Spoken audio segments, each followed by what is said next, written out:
The day I received Yale University's admission letter, my cousin knelt before me clutching her stomach, saying she was pregnant with my boyfriend's child and begging me to let them be together. I nearly laughed my head off. I'd been wondering how to break off the engagement with that scumbag. Isn't it better to graduate from a prestigious school, inherit the family fortune, and become a billionaire? Men would only slow down my money-making. After dying from overwork, I was reborn. The moment I opened my eyes, I met a pair of pitifully pleading eyes. My cousin Susan stood at my doorstep wearing a plain white dress, carrying a large suitcase. This was 1 month before the college entrance exams. My older cousin Susan, a junior in college, came to my house using the excuse that it was close to her school. "Susan, why didn't you tell Uncle beforehand? I would have picked you up." My father pushed me aside, pulled Susan inside, and then settled her into my room. Rubbing my sore arm where Dad had bumped into me, I narrowed my eyes. How did I handle this in my past life?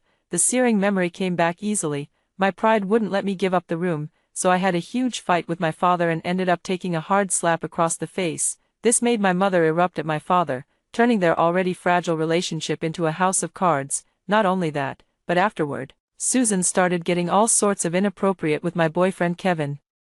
Unwilling to let Susan take everything from me, I couldn't focus on studying, consumed by thoughts of how to make Susan leave my home and stay away from my boyfriend. As a result, despite being an outstanding student since childhood, I performed poorly in the college entrance exams and could only qualify for vocational college. Later, my parents divorced, and I stayed with my father. Susan framed me for pushing her down the stairs, and my father drove me out of the house. Susan married Kevin, who came from an equally affluent family, with the $10 million dowry my father gave her. After graduating from college, I couldn't find a suitable job and ended up working on a factory assembly line, where I died from overwork. Reborn, I voluntarily gave up my bedroom and moved into the attic on the 3rd floor, not because I was afraid, but because I needed to seize the opportunity of the college entrance exam. My past life experiences taught me that being strong yourself is what matters most. I live alone on the 3rd floor, enjoying perfect tranquility. I study late into the night every day. I pretended not to notice all the little interactions between Susan and Kevin. Finally, the college entrance exams were over, and I scored high enough to be fought over by Yale and Peking University. In the end, I chose Yale. Only when I received Yale's admission letter did my anxious heart finally settle. I pushed open the attic window and exhaled a long-held breath. Now, it's time to settle the scores between me, Susan, Kevin, and my father. As I came downstairs, I happened to see Susan nestled in Kevin's arms, smiling bashfully. Spotting me, Kevin immediately pushed Susan away and walked toward me. "Hannah, you're finally down. You've been too busy studying lately to pay me any attention. From now on, you'd better make it up to me." As he spoke, Kevin reached out to grab my hand. I took a step back, putting some distance between us. "But it seems like you already have someone by your side." I glanced pointedly at Susan. After a brief moment of awkwardness, Kevin regained his composure and said with feigned nonchalance, "Diana, what nonsense are you thinking? I've only been close to Susan because she's your cousin." His blunt words left Susan pale-faced. I curled my lips in delight instead. Kevin and I were united through an arranged marriage between wealthy families, a childhood betrothal set from infancy. That's why in my past life, I always treated Kevin as my future husband, making it unbearable when Susan stole him away. At this point in my previous life, despite my desperate interference, Kevin and Susan had already fallen deeply in love, and now, perhaps because I'm no longer serving as the catalyst, Kevin is still secretly dating Susan behind my back. While playing along with Kevin's act might make Susan uncomfortable, it disgusts me even more. How can I terminate my engagement with Kevin as soon as possible? Lost in thought, I quickly came up with an idea. I gazed at Kevin with affectionate tenderness. "Since I'll marry you sooner or later anyway, why don't we just get married now?" "Married?" Susan was the first to exclaim in shock. "What's wrong, cousin? Don't you approve? Or perhaps, you'd like to take my place and marry Kevin yourself?" The words that struck right at her heart made Susan's lips tremble. Leaving her at a loss for words, Kevin's expression also turned somewhat awkward. Clearly, he hadn't had his fill of the pleasures from playing both sides yet. Seeing this, I decided to pour more fuel on the fire. "Kevin, I got into Yale University. Auntie would be overjoyed if she knew." "You really got into Yale?" Kevin's eyes lit up. Seeing me nod, his face erupted with wild joy. "Wait here. I'm going home right now to tell my mom." The James family had made their fortune in the coal mining business years earlier. Though the coal trade later declined, their family wealth remained substantial, and they'd invested in various other ventures. Despite their wealth, not a single one of their children had ever amounted to much academically. The most educated person in their family was Kevin, 3 years older than me. He entered society straight after high school without attending college. Because of this, the James family often became the subject of whispered criticism behind their backs, labeled as nouveau riche who lack sophistication. The more one lacks something, the more one flaunts it. Wherever Mother James goes, she brags about my excellent grades. Now that I've been admitted to Yale University, she surely hopes I'll marry into the James family soon. No sooner had Kevin left my house than Susan couldn't hold back anymore. Clutching her stomach, she knelt before me. "Diana, I've wronged you. I'm pregnant with Kevin's child. I know, after all, the condoms Kevin and Susan used had been secretly punctured by me beforehand with a needle." My firm words abruptly silenced Susan's sobs. "How could you possibly know?" With a slight curl of my lips, I said nothing and headed upstairs. "It seems there's a tough battle ahead this afternoon. I need to rest properly and recharge my energy." Bang bang bang. I was jolted awake by violent knocking. Then came my father's furious voice outside the door. "Locking yourself in at home, all you do is study and sleep. Might as well have raised a pig. Why can't you be more like your cousin? She gets up early every day to cook." And, frowning slightly, I walked straight to the door and opened it. Seeing my expressionless face, my father's incessant chatter abruptly stopped. Then, anger colored his features. "Damn girl, how dare you look at me like that?" As he spoke, his hand swung toward me. I quickly descended the stairs, leaving his slap to meet empty air. Downstairs, Father James, Mother James, and Kevin were laughing heartily. Their smiles widened several times upon seeing me. Susan, who was serving tea nearby, had tears in her eyes. It seemed the James family hadn't yet learned about Susan's pregnancy. TSK. Thought Susan was so capable, didn't we? Never expected I'd have to expose this matter myself. "Uncle, Auntie." I walked up to James's mother, Mrs. James immediately spotted the Yale University admission letter in my hand and took it to examine it closely. She then passed the letter to Mr. James and grabbed my hand instead. "Our Diana is so outstanding. I absolutely adore you." When my father came downstairs, she couldn't wait to tell him. "Future in-law, Kevin is already in his 20s, and Diana has come of age. Why don't we hold the wedding first and register the marriage later?" The James family's social standing surpassed ours. After hearing Mrs. James's words, my father temporarily set aside his dissatisfaction with me and forced a smile. "Of course, that's wonderful. So, when do you think would be a good time for us to set the date?" Seeing Mr. and Mrs. James and my father already discussing wedding dates for me and Kevin, I couldn't help but find it ridiculous. My mother hadn't even returned from work yet. They were blatantly disregarding her presence. Looking at Susan beside him, her eyes were fixed intently on Kevin. Kevin, who would usually melt at Susan's smile, now sat upright, completely ignoring her subtle hints. "TSK, in the face of profit, their love seemed to count for nothing. How about we set the wedding for next month, before Diana starts school?" "Sounds good to me." Mr. and Mrs. James immediately agreed with my father. That's when I spoke up. "Uncle, Auntie, I also want to marry Kevin, but," I said, casting an accusing glance at Susan before continuing pitifully, "but she actually went behind my back to seduce Kevin, and she's even pregnant with his child now." My words sent shockwaves through everyone present. "Hannah, are you mistaken? She's your cousin." I wish I were wrong too, but she told me this herself not long ago. At this moment, the eye drops I'd applied earlier finally had their chance to flow. Tears fell with a plop. I lowered my head pretending to cry while stealing glances at Susan from the corner of my eye. Among the 3 Smith brothers, only my father managed to get into university and married my mother. With the help of my mother's family connections, he established Smith Corporation, but the real power holder was always my mother. My father was merely a figurehead president. As for my father's elder and younger brothers' families, though their lives improved considerably through my father's discreet support, they couldn't possibly compare to ours. Susan had envied me since childhood. I'd laid it out so plainly. If Susan still didn't seize this chance to marry into wealth, I'd have lost all respect for her. Fortunately, this time she didn't disappoint me. Under everyone's gaze, Susan knelt before James's parents. "Uncle, Auntie, Kevin and I are truly in love." Before Mr. and Mrs. James could react, Kevin had already sprung to his feet impatiently. I clearly took safety measures. How could you possibly be pregnant?" With that single sentence, he confirmed the truth of the matter. "Kevin, I don't know how this happened either. Didn't you say you didn't like Diana at all, that she was dull and wooden, that you'd break off the engagement with her sooner or later to be with me? You even said, 'Shut your mouth.'" Impatient Kevin slapped Susan across the face. The next second, James's father kicked Kevin in the stomach. "You damn bastard, you've disgraced our James family. Why are you hitting our son?" James's mother protested. "It's clearly that slut Susan who seduced him. She's the one who should be beaten." James's mother grabbed Susan by the hair. My dad quickly stepped in to stop her, mad with rage. "Mrs. James even scratched my dad, afraid of getting his face scratched." My dad took a step back, and Susan was pinned to the ground and beaten by Mrs. James.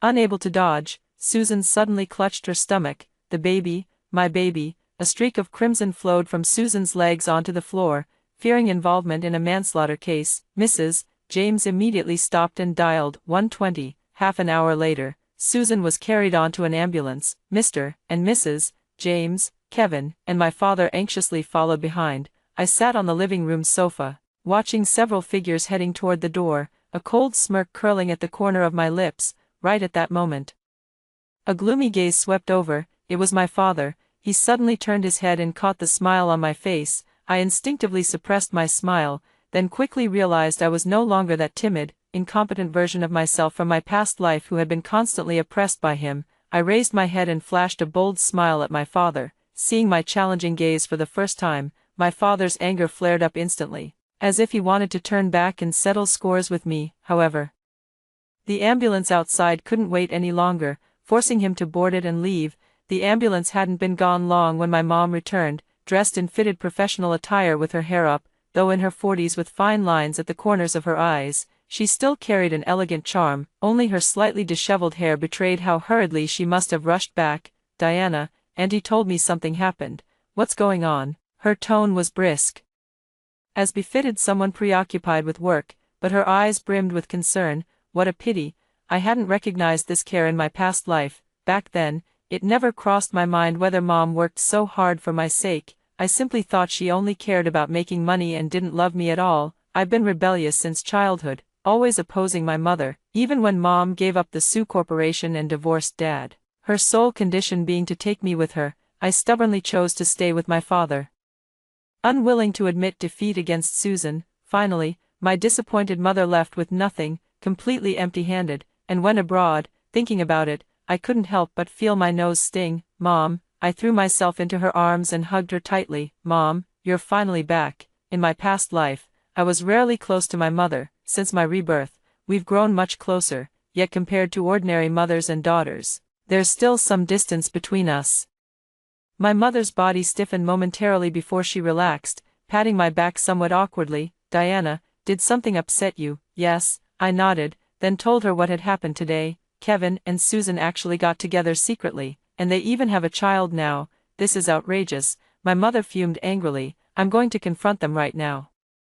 Today, the James family and the eldest son's family must give me an explanation." With that, my mother dragged me out the door. She drove me to the hospital. When we arrived at the hospital, Susan was lying weakly on the hospital bed, barely clinging to life. James's parents, Kevin, and my father were all in the ward. The other three wore grim expressions, while only my father fussed over Susan with concern. "Susan, does it hurt? Are you hungry? Tell Uncle if you're feeling unwell, my child."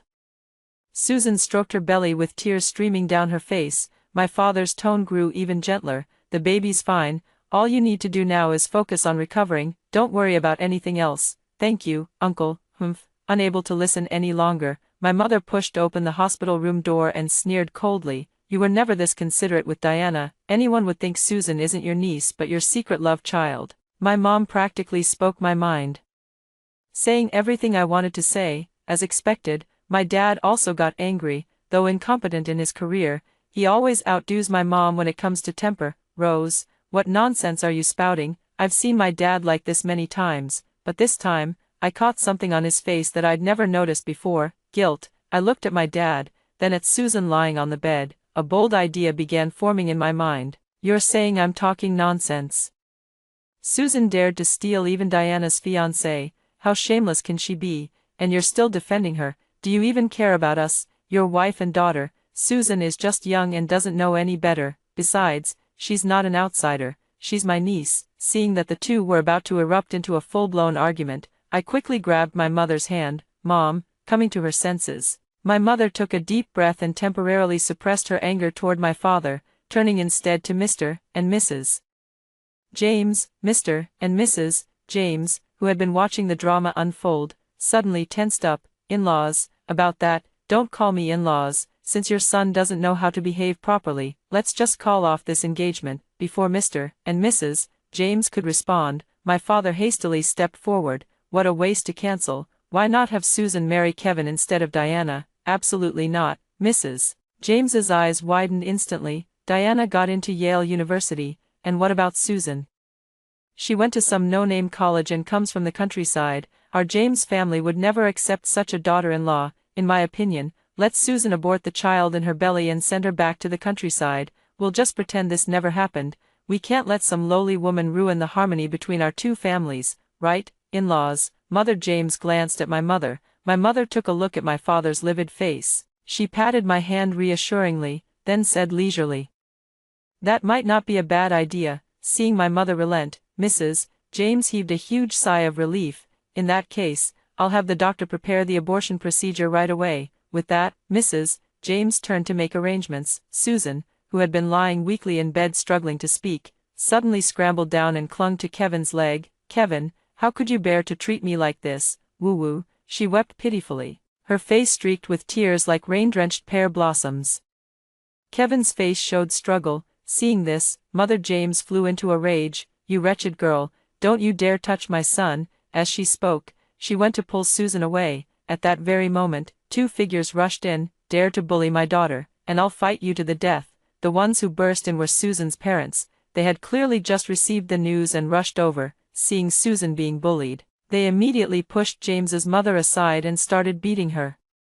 James's father also joined the fight. Susan's parents were accustomed to farm work and had great strength. James's father and mother were no match for them. Watching his parents being beaten and howling in pain, Kevin also rushed in. The six of them tumbled into a tangled mess on the ground. I couldn't help but laugh out loud. My laughter caught my father's attention. He strode toward me angrily, his face thunderous. "Diana, you've gone too far. If it weren't for you, how could things have come to this?" "Me? What does it have to do with me? Isn't Susan shameless herself?" "Shut your mouth." "No, I won't." "What? Could it be true what my mom said? That Susan isn't your niece but your illegitimate daughter?" As my words fell, my father's face turned livid with rage. "Nonsense. Today I'm going to teach you a proper lesson." With that, my father raised his hand at me. My mother instinctively shielded me behind her. "Don't you dare." "How dare I not, Rose? If you dare stop me, believe me, I'll hit you too." "Ha!" A cold, mocking young voice came from outside the hospital room at that moment. How ridiculous. This is the first time I've seen a father who can't stand his own daughter doing well. I turned around and saw a face both strange and familiar. The young man's features were delicate, his profile sharp, extraordinarily handsome. The abrasion at the corner of his eye and the blood at the edge of his lips didn't mar his handsomeness. Instead, they added a touch of eerie allure. His eyes burned with unmistakable ferocity, brimming with menace. It was Bruce, my high school classmate. After graduating high school, I hadn't seen many of my former classmates again. The reason he felt familiar was that I had coincidentally seen him once before my rebirth. At that time, I was heading home from work as usual when two men stopped me on the road. It was Bruce who appeared in his luxury car. Just a simple honk from him scared those two men into fleeing. When I thanked Bruce, he said, "No need, old classmate." From the depths of my memory, I managed to dredge up only a few fragmented recollections of Bruce. While grateful, I also felt deeply embarrassed. A high school classmate thriving so well. While pulling back my wandering thoughts, I looked again at the face before me. He's not as composed now as he was before I was reborn. Appearing much more youthful, but still handsome. "What business is it of yours? Who do you think you are, meddling in our family affairs, you little brat?" "Today I'm going to teach my own daughter a lesson." Mocked by an outsider, my extremely prideful father felt his dignity slipping even further. Rolling up his sleeves, he was about to hit me. My mother shielded me in front of her, yet his slap didn't stop. He actually intended to hit my mother too. I moved to block my father's slap, but a hand reached out before me, firmly restraining his arm. It was Bruce. My furious father wanted to teach Bruce a lesson too, but Bruce blocked his hand, leaving him completely immobilized. The two stood facing each other. Bruce looked relaxed, while my father's face turned beet red with frustration. Eventually, medical staff noticed the commotion and rushed into the ward to intervene. Seizing the opportunity, my father withdrew his hand and turned his attention back to Susan. I turned around to thank Bruce, only to find he had already walked away. At the far end of the long corridor, his figure appeared frail. Loneliness lingered. Half an hour later, with the hospital staff's reassurance, the crowd present reluctantly quieted down, except for my father, who pretended to care about Susan while actually remaining detached. Everyone else had tear-streaked faces, disheveled appearances, looking utterly wretched. The James family held their chins high, exuding arrogance. Susan's parents, meanwhile, hung their heads in anxious unease. Their greatest dream had been for Susan to marry into wealth, yet moments ago, they'd pinned that wealthy family to the ground and beaten them. The child in Susan's belly must be aborted. Father James roared furiously. Mother James chimed in. I'd rather die than let Susan marry into our family. That's unacceptable. Father Smith protested. Your Kevin got our Susan pregnant. If you won't take responsibility, we'll make a scene at your company entrance and let everyone judge who's right. Father Smith's words darkened the expressions of Father and Mother James. 200,000, that's a human life. You think 2 million can buy a life? You, Father James interrupted Mother Smith's relentless protest. 500,000. This time, before his words had even fully landed, David Smith and Fiona were already nodding eagerly. Deal. On the hospital bed, Susan cried herself into unconsciousness. It's truly dizzying. Unfortunately, even if she fainted, she couldn't escape her fate of being wheeled into the operating room. After dealing with David Smith's family, the exhausted James parents turned to my mother and said, "In-laws, once Susan loses the baby in her womb, let's have Kevin marry Diana. What do you say?" My mother's eyes flickered slightly. "That depends on how your Kevin behaves. Don't worry, if Kevin ever messes around in the future, I'll break his legs." James's mother pulled James Kevin over. James Kevin absent-mindedly nodded in agreement. His eyes kept darting toward the direction where Susan had been pushed away. Without chatting much with James's mother, my mom took me away. In the car, while driving, my mom asked me, "What do you think about the marriage arrangement with Kevin?" I wouldn't want that scumbag even if he were the last man on earth. Just thinking about Kevin filled me with disgust, disgusted to the point of physical discomfort. Cheating, cowardly, irresponsible. There wasn't a single redeeming quality about him. I must have been utterly blind in my past life to compete with Susan over a piece of trash. My words eased some of the worry between my mother's brows. "So what do you plan to do now?" "I want to break off the engagement with Kevin." While dragging things out with Kevin might hurt him and Susan more deeply, just the thought of bearing the title of Kevin's fiancé makes me sick. "Mom, if Susan gets rid of the baby in her belly, wouldn't the James family just keep clinging to me?" I shared my worries with my mother. She gave me a reassuring smile. "Don't worry, leave it to Mom." When we got home, my mother first called James's mother. "Dear in-laws, has Susan's pregnancy been terminated yet?" "Not yet. The doctor said they need to wait until she wakes up to check her physical condition before performing the surgery. That slut Susan is clearly faking her faint." "Exactly, what kind of decent person would seduce her own sister's boyfriend?" "Dear in-laws, don't go soft at this critical moment. Kevin isn't infertile. Once he marries Diana later, they can have 8 or 10 children." After ending the call with James's mother, my mom turned her gaze toward me. Before I could even voice my question, she volunteered the information. "Kevin is an only child. Back then, his parents went through considerable effort to conceive him. Apparently Mr. James had some fertility issues, so Mother James might not allow Susan to undergo surgery due to concerns about continuing the family line." My eyes lit up with understanding. My mother smiled and tapped my forehead affectionately. "Clever girl, this way the James family won't have the face to pester us anymore. And even if Susan manages to bear a child, the James will still look down on her." Hearing this, I looked at my mother with admiration in my eyes. "Mom, you're amazing." My mother smiled and hugged me, gently stroking my head. "No one can bully my daughter." Feeling the warmth of my mother's embrace, I couldn't help but feel my nose tingling with emotion. My mom had said the same thing in my past life. How had I responded back then? I said, "If you really don't want me to get bullied, you should help me win Kevin back." "But Diana, Kevin isn't worth it." "I don't care if it's worth it or not. I just love him." I was like a woman possessed, my sole desire being to separate Susan and Kevin. Unable to dissuade me, my mother swallowed her pride and went to plead with James's parents, only to be looked down upon by them, and why wouldn't they? Even after how Kevin treated me, I still refused to let go. Having a daughter like me, isn't my mother looked down upon by others, Hannah? What's wrong? Sensing my emotional turmoil, my mother asked with concern, burying my face in my mother's embrace. I mumbled, Mom, I think Dad, he doesn't deserve to be my father, as if we weren't close enough before. There was always something standing between my mom and Dad. On ordinary days, my mom was busy with work while my dad squandered her money everywhere, showing off. Looking back now, their relationship had been troubled for a long time, but for my sake. My mom kept persisting in staying with my dad, but now I see clearly, a father who doesn't care about me or show me any concern is someone I can do without. I wish my mother would propose divorcing my father, but she didn't. She just held me tightly, and after a long while, let out a sigh. Though somewhat disappointed, it was understandable. After all, in my previous life, my mother filed for divorce from my father a year later, by which time I had already been driven to a mental breakdown by Kevin, Susan, and my father. She had completely lost hope in my father and wanted to take me away, but now, apart from defending Susan, my father hasn't done anything truly unforgivable, though I desperately want to break free from him sooner. I know some things can't be rushed. In the afternoon, my mother went out to prepare for my college celebration banquet. I summoned all the servants in the villa and ordered, throw out all of Susan's belongings. Yes.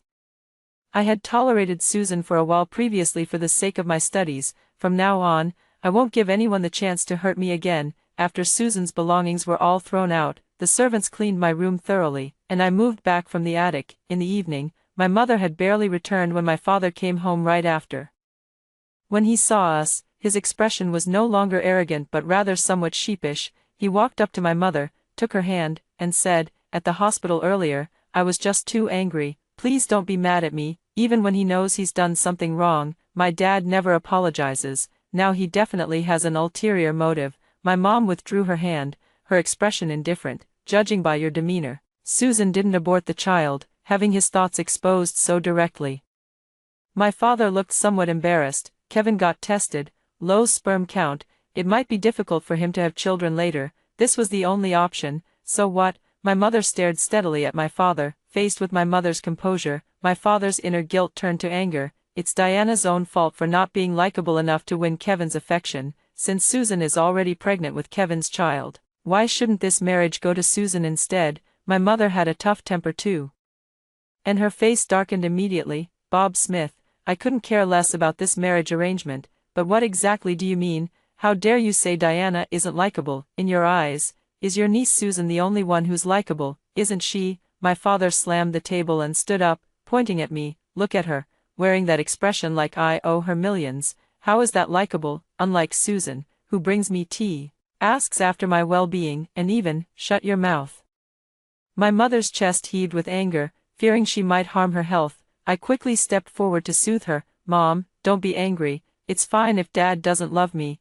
I still have you. Seeing my concern, my mother took a deep breath and tried hard to suppress her rage. Ignoring Bob Smith, she took my hand and led me upstairs. Upstairs, she looked at me. Your father. She wanted to say something, but the words stuck in her throat. I squeezed my mother's hand in return. Mom, in my heart, I don't have a father. Since I was little, my father never cared for me, never looked after me, never attended my parent-teacher meetings, never. He wasn't involved in any of the big or small matters of my life. In fact, he didn't have an ounce of affection for me, only disgust. But with Susan, it was different. Only around her did he act like a father. Sometimes I even thinking of that suspicion buried deep in my heart, I gritted my teeth and continued.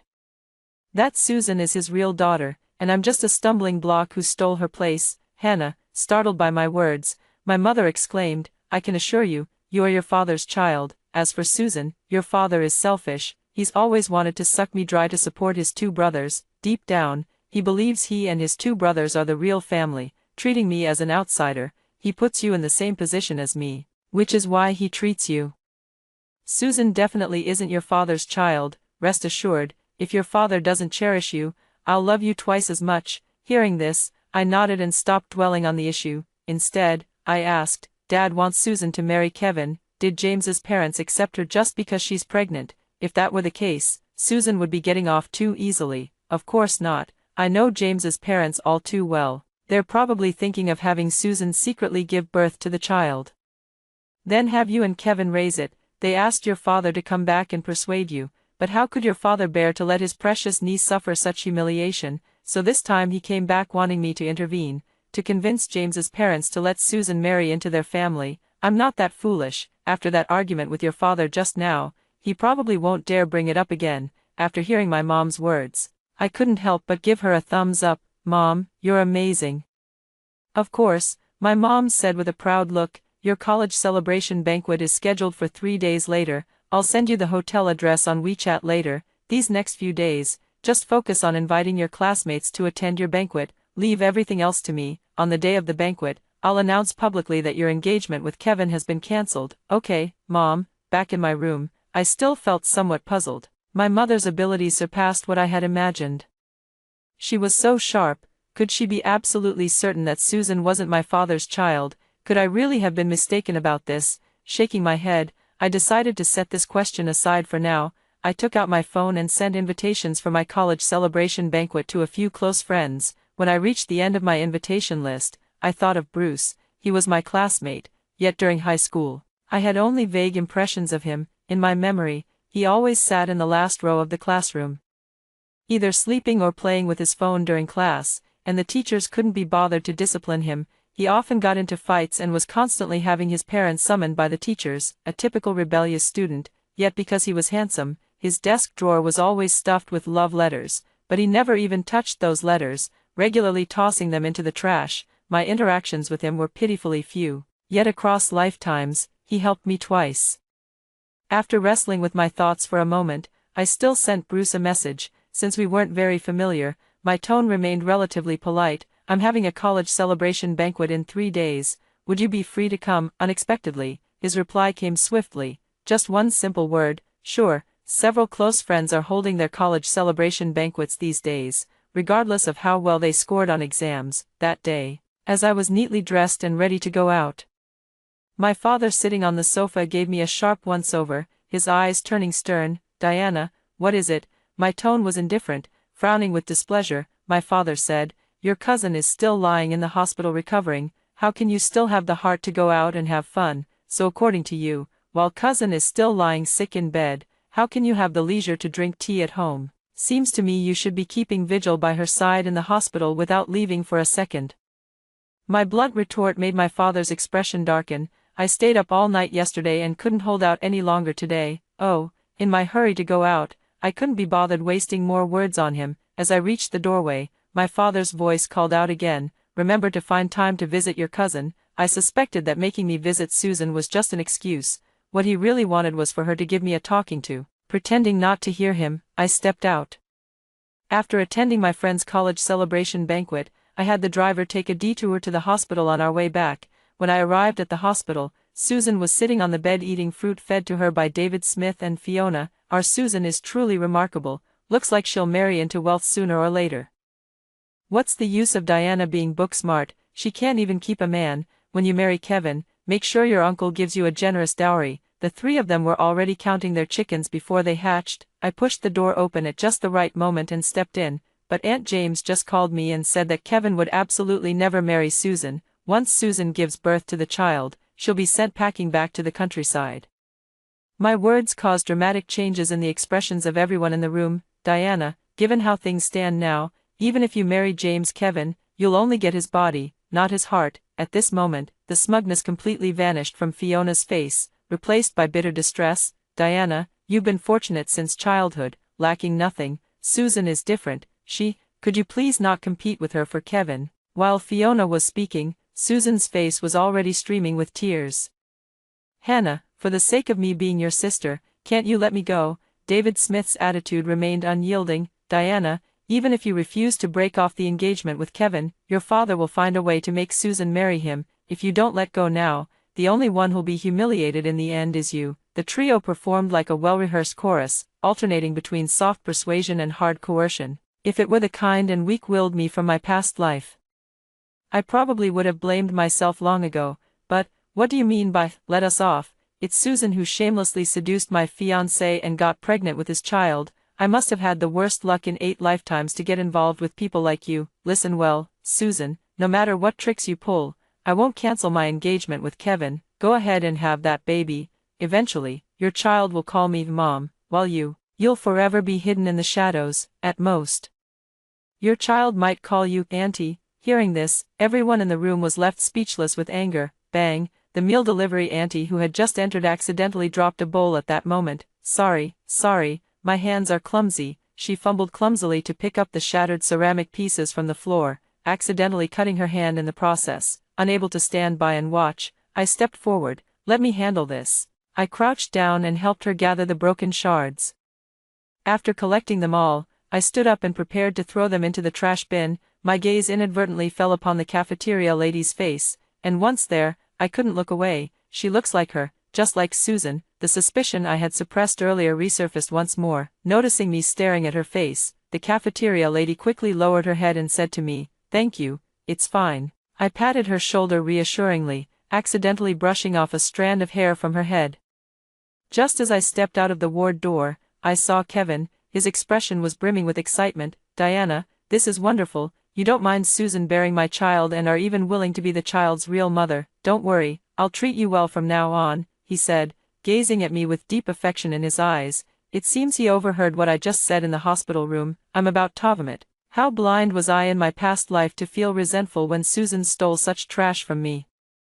What about Susan then? I deliberately raised my voice. Just give her some money after she gives birth, Kevin said with utter indifference. Inside the room, another wave of exclamations erupted following Kevin's words. Susan fainted again. As for whether she genuinely fainted or pretended to, I couldn't care less. I stared at Kevin with an expressionless face. What I said earlier was just to provoke Susan. From the moment you hooked up with Susan, we've had nothing to do with each other. You'd better relay this to your parents when you get back, lest they keep telling everyone I'm their future daughter-in-law. Frankly, being associated with people like you is rather embarrassing. After saying this, I turned and left without waiting for Kevin's reaction. The day before the college celebration banquet, I returned home with my mother after selecting dresses. We found Susan and her parents at our house. The family of 3 were lounging on our sofa, watching TV while cracking melon seeds. The villa floor was littered with melon seed shells and spilled tea, utterly chaotic. "What brings you here?" I stared at them. David Smith leaned further back into the sofa. "What kind of talk is that, Diana? We're family. Susan just got discharged from the hospital. It's inconvenient to delay. If not here, where else would we stay?" At that moment, a servant came downstairs carrying luggage. I took a closer look. It was actually my belongings from my room.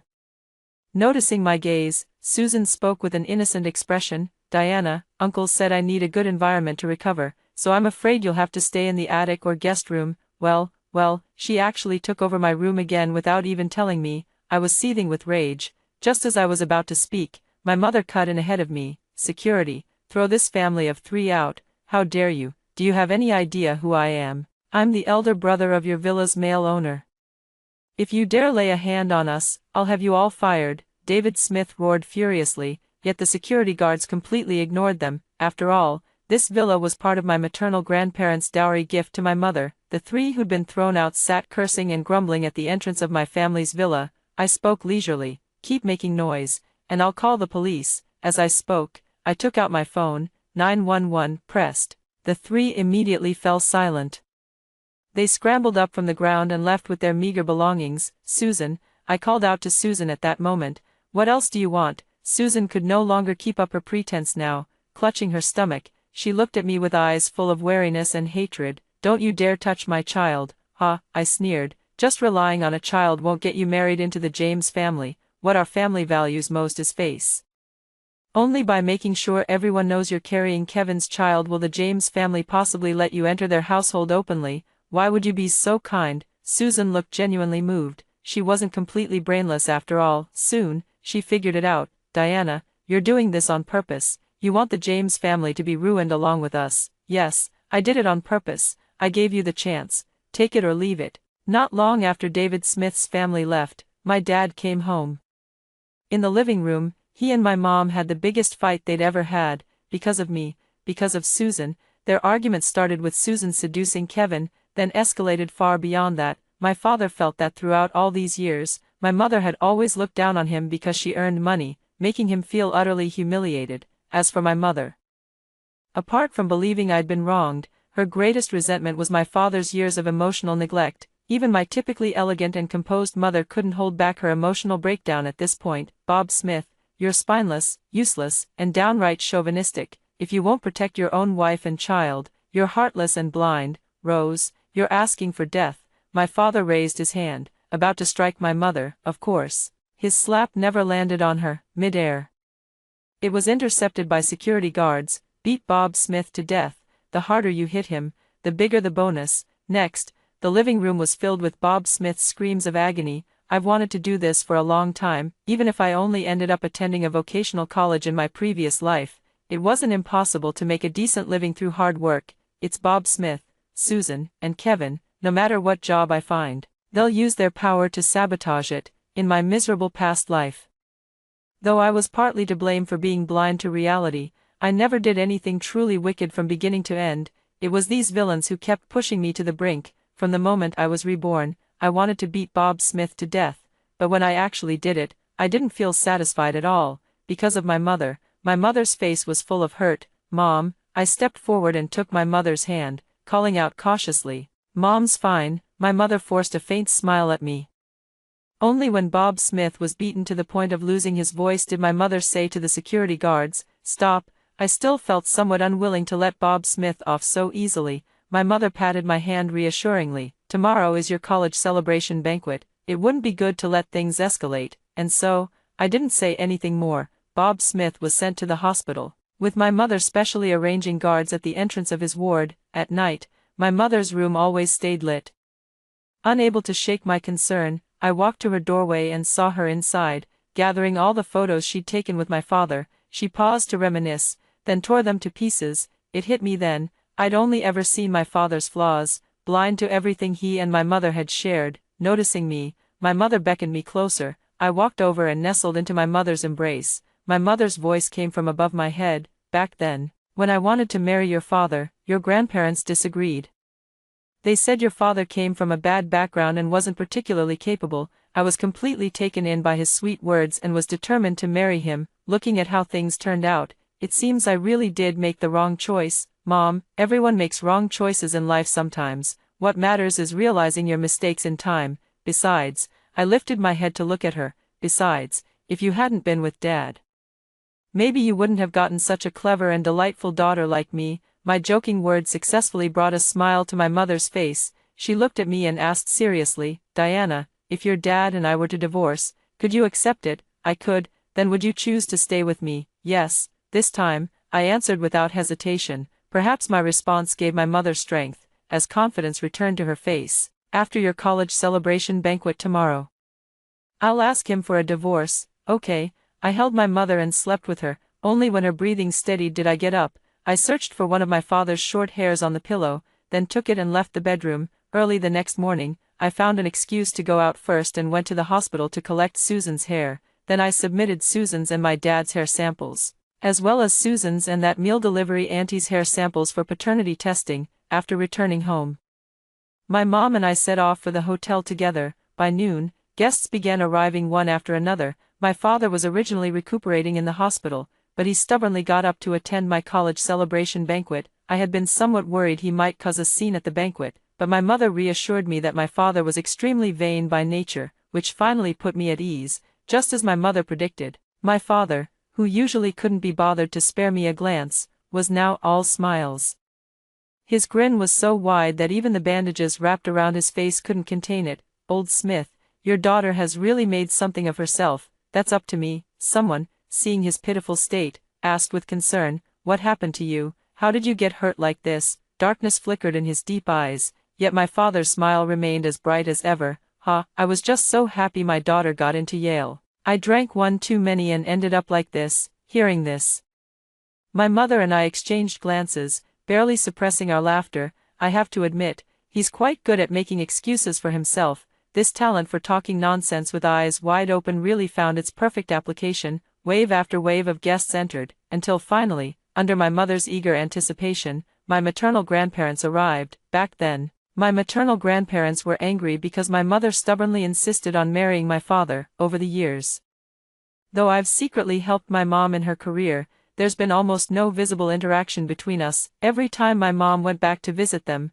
they would put on stern faces. Only when facing me would the elderly couple show happiness, but deep down I knew, they were using me as an excuse to care about my mom. Their love for me was merely, love me, love my dog. Dad, Mom, you're finally here. My mother breathed a sigh of relief. My grandparents looked smug.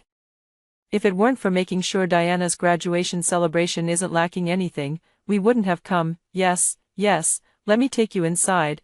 My mother went to support my grandparents. All my classmates had arrived, along with the James family and Susan's entire family. As noon approached and nearly all the guests had gathered, I still hadn't caught sight of Bruce. Only then did I realize how presumptuous I'd been.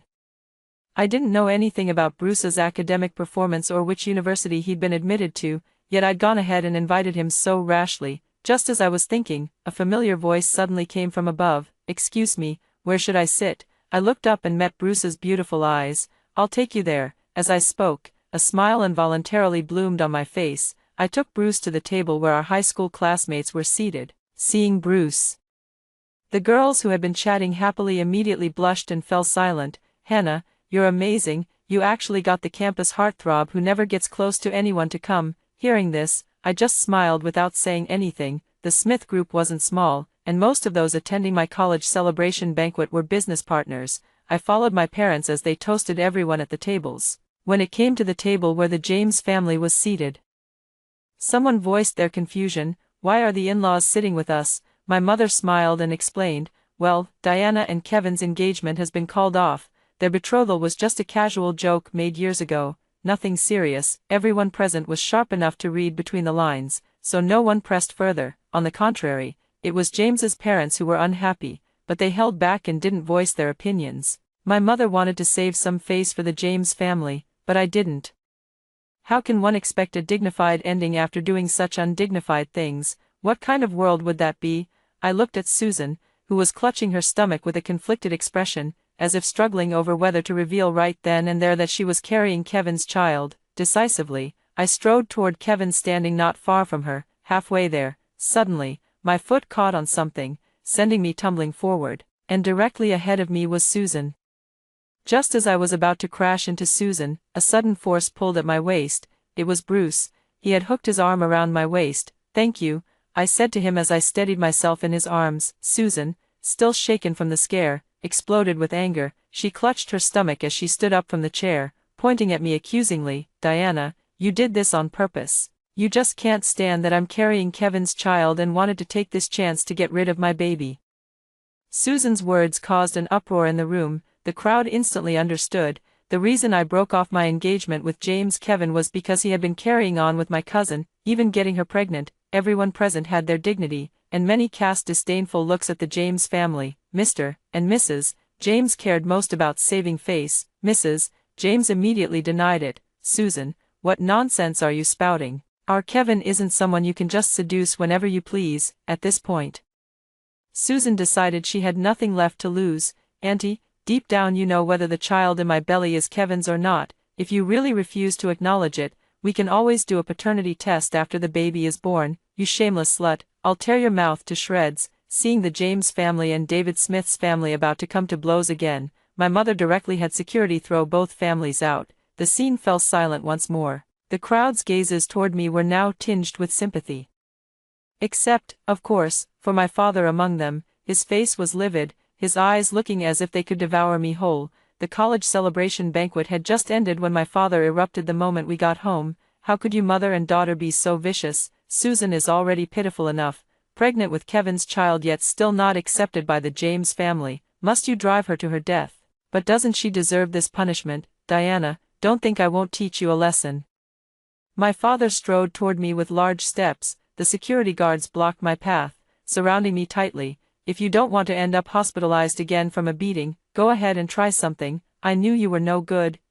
Enough. My mother couldn't take it anymore and cut off my father's words. Bob Smith, let's get divorced. Divorce? Rose, are you kidding me? My father's voice was full of shock and disdain. Clearly, in his mind, no matter how he treated my mother and me, She would never divorce him. Yes, divorce, my mother declared firmly. After taking a moment to process this, my father sneered coldly. Fine, let's divorce then. We'll split the assets 50-50. Why should we split it 50-50? What have you contributed to this family besides eating, drinking, and having fun? I protested. My mother, however, said, fine, I'll have the lawyer draft the agreement later.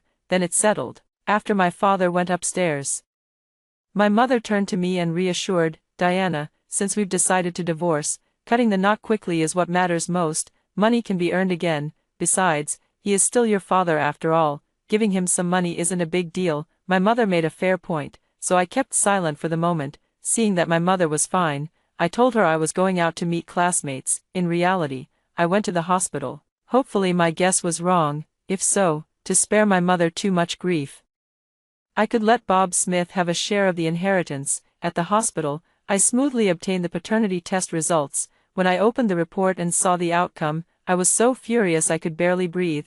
I guessed right. Susan truly is the child of Bob Smith and that meal delivery auntie. I immediately took the appraisal results back to show my mom, who had been grieving over their decades-long marriage, was instantly consumed by rage upon discovering that the child my father had fathered through an affair was actually 3 years older than me. True to her character, even in anger, she didn't let rage cloud her judgment. She called my maternal grandparents. Tell them about this. My maternal grandparents came with my 3 uncles. My father, who was taking an afternoon nap, was dragged out of bed and beaten severely by my 3 uncles. Already injured, he was beaten to within an inch of his life.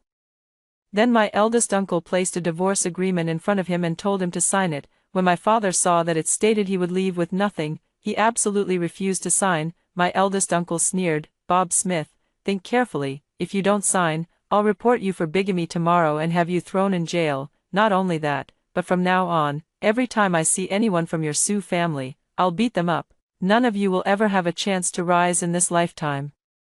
Only then did my father, realizing Susan's affair had been exposed, sign his name with ashen defeat. At this moment, my parents officially divorced. From now on, he would no longer be my father. Bob Smith was thrown out of the villa like trash. I'm so furious. If it weren't for Diana's sake, I'd make sure he ends up in jail. The uncles were seething with anger. My mother set aside her own grief to comfort my grandparents and uncles. In the end, my grandparents and uncles couldn't bear to see my mother and me suffer, insisting we stay with them for a while. At my grandfather's house, I felt an unprecedented warmth, so warm that I never wanted to leave. My mother also thought the villa was unlucky and sold it below market price without hesitation. With over a month left before Yale University started, my mother asked me, "What are your plans next, Mom?" "I want to intern at the company, after dealing with the trash.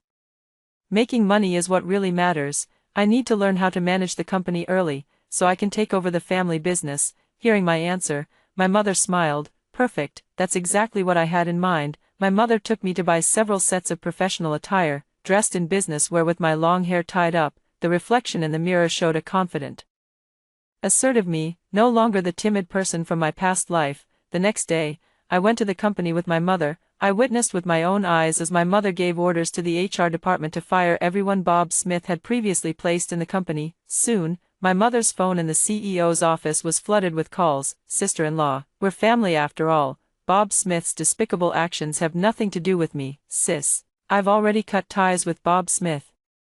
Jobs are hard to come by these days. Could you spare me for old time's sake? In the face of profit, Bob Smith's proud brotherhood proved fragile. Not wanting to waste time, my mom simply blocked all these people. My mom handed me over to a senior colleague at the company, and I had a lot to learn every day. Amidst this busy schedule, every single matter concerning the James family and David Smith's family still reached my ears. It's not that I want to hear about it, but the James family's scandals have been too numerous lately, becoming common knowledge throughout our social circle. After Susan publicly announced at my college celebration banquet that she was pregnant with Kevin's child, his parents, who felt utterly humiliated by Susan, ordered Kevin to cut off all contact with her, whether it was Kevin's deep affection or Susan's cunning methods. He actually continued seeing Susan behind his parents' backs. When James's mother accidentally discovered this, she was so furious she ended up hospitalized. Over at James Group, their disgraceful conduct ruined several major cooperative projects, resulting in devastating losses. Watching the company's stock price plummet day after day, Old man James was at his wits' end, but that wasn't all. As it turned out, Susan had no idea she was an illegitimate child who couldn't be acknowledged publicly. Upon learning that the meal-delivering aunt was her own mother, she furiously cursed Bob Smith and her birth mother for being shameless. In her rage, she directly miscarried the child in her womb. Without the child, Susan lost all chance of marrying into the James family. Her status within the Smith family plummeted drastically. She stopped being Sundra and started coaxing Bob Smith again. After all, Bob Smith had money in his hands, back then. The reason Bob Smith signed the divorce papers with my mother so readily was firstly because he feared going to prison and was afraid of my uncles, and secondly because he had substantial private savings. But how could someone accustomed to luxury possibly endure watching his savings gradually dwindle? Under Sam Smith's deception, Bob Smith became addicted to gambling. Within just a month, millions were lost without a trace. Stripped of his wealth, Bob Smith could no longer curry favor with the Sue family and was driven out of their home. According to former neighbors at the villa, the disheveled and destitute Bob Smith came looking for me and my mother there. Unfortunately, the villa had long changed hands, and he found no one. Listening once more to others discussing those people's pitiful circumstances, I realized my heart remained largely unmoved. We've long belonged to different worlds, whether their future brings fortune or misfortune. I'll strive to become better and better. On Yale University's opening day, at the school gate, Kevin stopped me. Hannah, I've completely cut ties with Susan. We grew up together since childhood sweethearts. Can you forgive me just this once? The ridiculous thing was, I actually saw genuine affection in Kevin's eyes. Some people are just like that. They don't cherish what comes easily, yet covet what they can't have. Sorry. No forgiveness. Looking at Kevin for even a second longer feels like wasting my life. I walked straight past Kevin and entered the school grounds. A familiar figure came into view. It was Bruce. He was also holding an admission letter in his hand, as if waiting for me. Seeing me, he walked over and extended an invitation. Want to go register together? Okay. I nodded and walked side by side with Bruce. Let bygones be bygones. And fear not the future. I will eventually become the person I aspire to be. After hearing the story above, what are your thoughts? Feel free to share your opinions in the comments section. Looking forward to hearing from you. If you liked this story, don't forget to like it, share it, and subscribe to my channel. See you next time.